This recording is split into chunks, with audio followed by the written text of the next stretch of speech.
प्यारे बच्चों, good morning. Online classes में आपका welcome.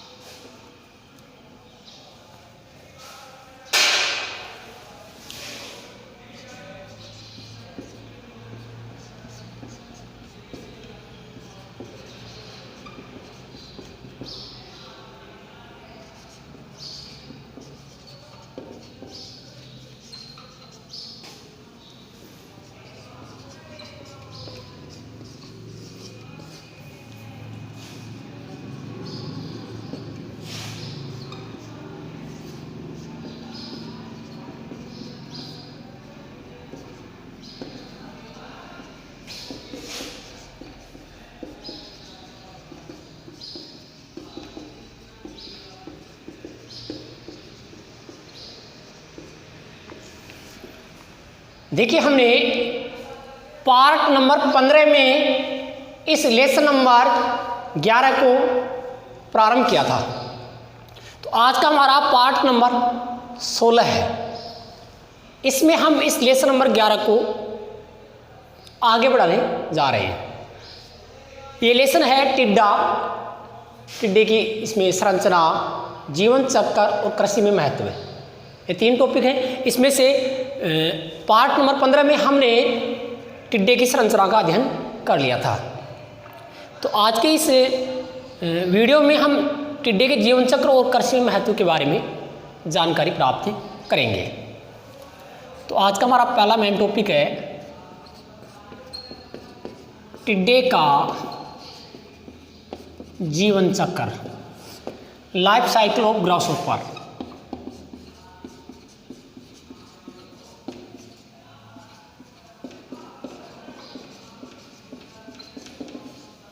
Life cycle of grass hopper.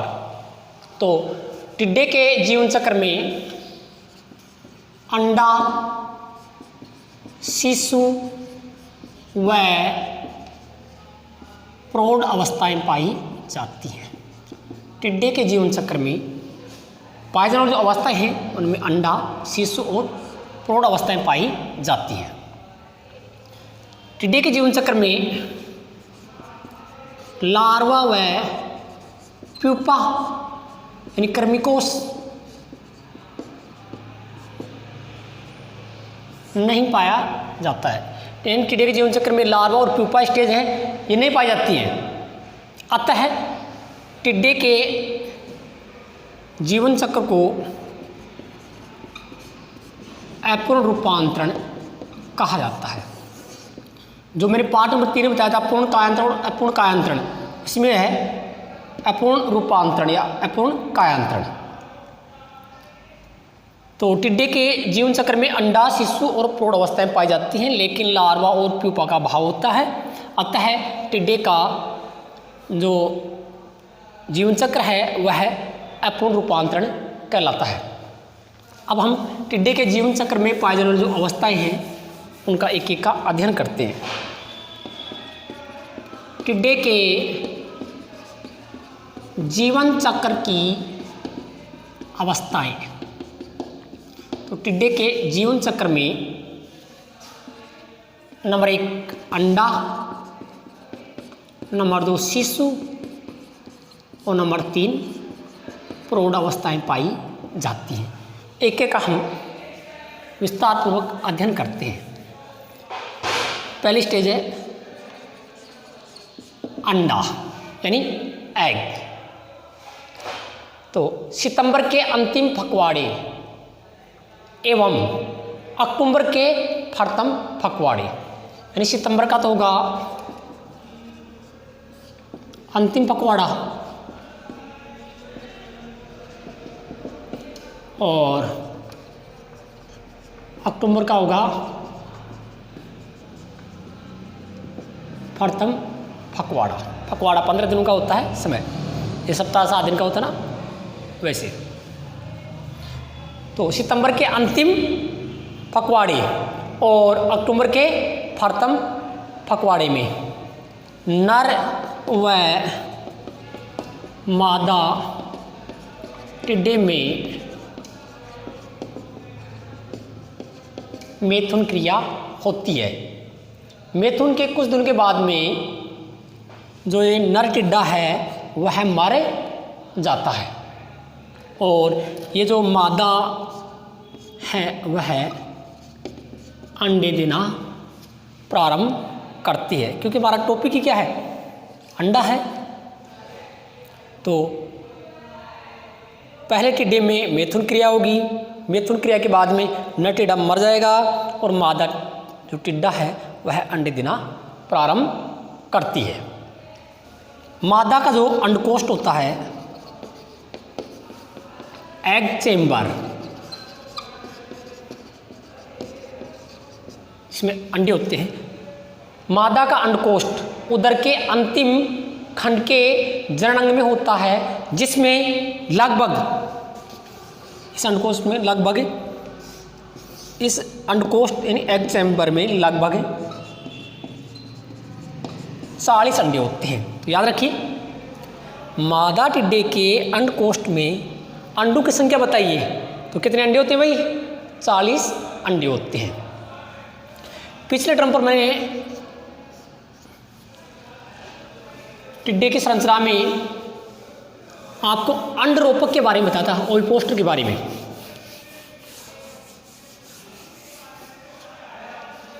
तो जो अंडरोपक है उसके बारे में, मादा अंडरोपक की सहायता से,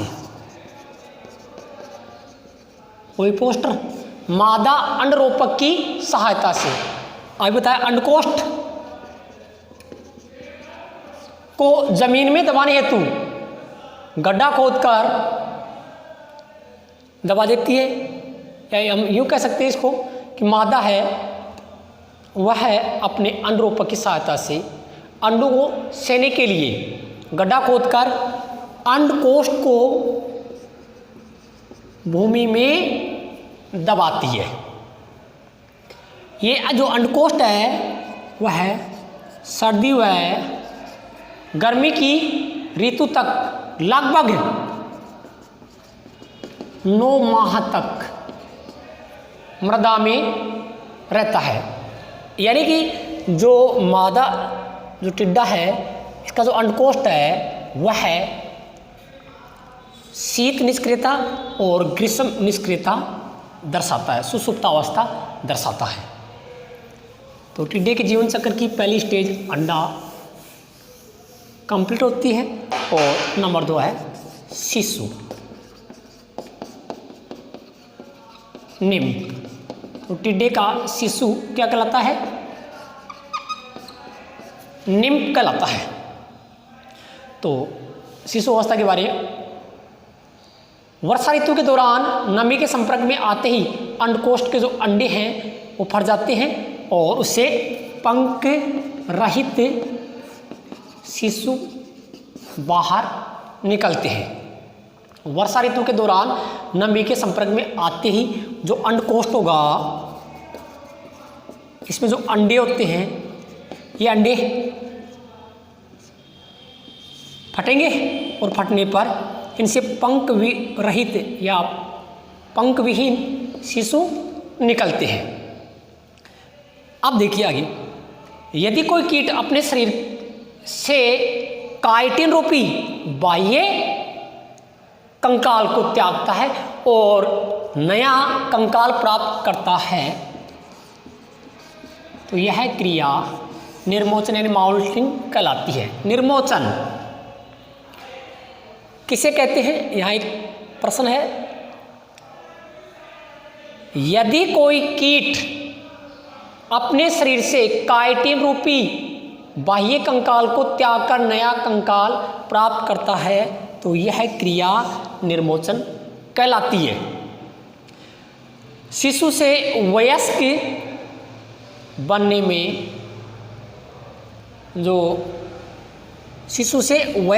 में जो निर्मोचन होता है वह टिड्डे में 5 से 6 बार होता है। एक बार पुनः, शिशु से वयस्क बनने तक टिड्डा त्वचा का कितनी बार निर्मोचन करता है भाई? 5 से 6 बार निर्मोचन करता है।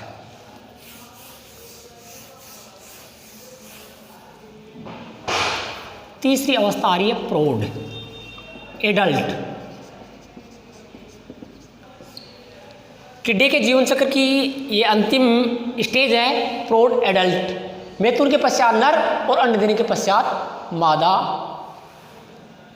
की मृत्यु हो जाती है। एक वर्ष में टिड्डे की केवल एक पीढ़ी पाई जाती है। आगे हम टिड्डे के जीवन काल की बात करते हैं। तो टिड्डे का जीवन काल 1 वर्ष का होता है। टिड्डे का जीवन काल कितने वर्ष का होता है? 1 वर्ष का होता है। अभी देखिए दूसरी स्टेज मैंने शिशु बताई। शिशु टिड्डा है, इससे एक तो नर टिड्डा बनेगा और एक शिशु टिड्डे से मादा टिड्डा बनेगा। तो शिशु टिड्डे से नर टिड्डा बनने में 70 दिन का समय लगता है। ये एक वेरी इंपॉर्टेंट लाइन बता रहा हूँ, ध्यान रखना। शिशु टिड्डे से नर टिड्डा बनने में कितने दिन लगते हैं? 70 दिन। शिशु टिड्डे से मादा टिड्डा बनने में कितने दिन लगते हैं भाई? 80 दिन। ये एक वेरी इंपॉर्टेंट लाइन है, इसको याद रखिए। आगे हम टिड्डे का कृषि में महत्व है वाला टॉपिक है, कृषि महत्व, इसके बारे में जानकारी प्राप्त करते हैं। कृषि में महत्व है। टिड्डे का कृषि में महत्व निम्नलिखित प्रकार से है। पहला, टिड्डा अत्यधिक भोजन करने के कारण, टिड्डा अत्यधिक भोजन करने के कारण मल त्याग भी बहुत अधिक करता है और इसका जो मल है वह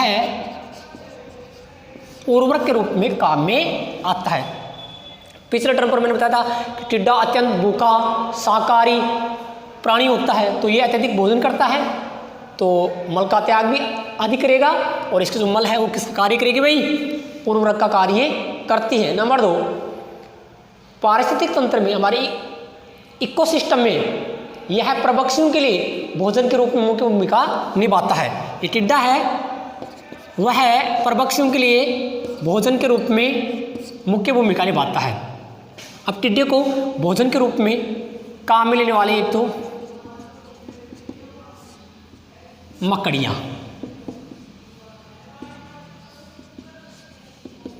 छिपकलियाँ, मानव, मकड़ियाँ, छिपकलियाँ, मानव, इसके अलावा पक्षी भी इसे भोजन के रूप में खाते हैं। तो पारिस्थितिक तंत्र में यह प्रभक्षियों के लिए भोजन के रूप में मुख्य भूमिका निभाता है। और ये जो टिड्डा है वह समस्त हरियाली का 10% सेवन करता है। इसके अलावा हम एक बात जो थोड़ी सी हटकर है कि टिड्डे को भोजन के रूप में भी खाया जाता है, उसमें बात करते हैं दक्षिणी मेक्सिको। दक्षिणी मेक्सिको में चापुलाइन नाम से, किस नाम से? दक्षिणी मेक्सिको में चापुलाइन नाम से टिड्डे से अनेक व्यंजन बनाए जाते हैं, स्वादिष्ट भोजन बनाया जाता है, जिसमें प्रमुख है टोर्टिलस।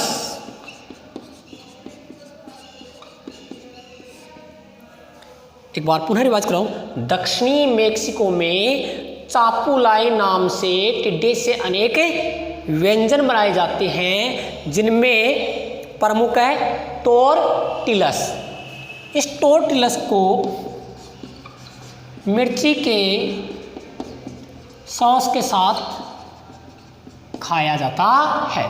तो यहाँ पर एक अच्छा क्वेश्चन बन रहा है कि टोर्टिलस क्या है? तो आपका राइट आंसर होगा टोर्टिलस टिड्डे से बनने वाला एक व्यंजन है। जिसे मिर्ची के सॉस के साथ खाया जाता है। अब टिड्डा है, इसको तल करके भी खाया जाता है। तो तले हुए टिड्डे को जावा व इंडोनेशिया में खाया जाता है। तले हुए टिड्डे को जावा और इंडोनेशिया में खाया जाता है। आगे ओहेलोन, ये अमेरिकी मूल निवासी है। ओहेलोन नामक अमेरिका का मूल निवासी रात्रि में एक गड्ढे में घास जलाकर इनको मतलब टिड्डों को भोजन के लिए इकट्ठा करता है। कौन? ओहेलोन। ओहेलोन नामक अमेरिका का मूल निवासी रात्रि के समय गड्ढों में घास जलाकर टिड्डों को भोजन के लिए एकत्रित करता है। तो आज के इस पार्ट नंबर 16 में हमारा चैप्टर नंबर 11 पूर्ण होता है। Thank you.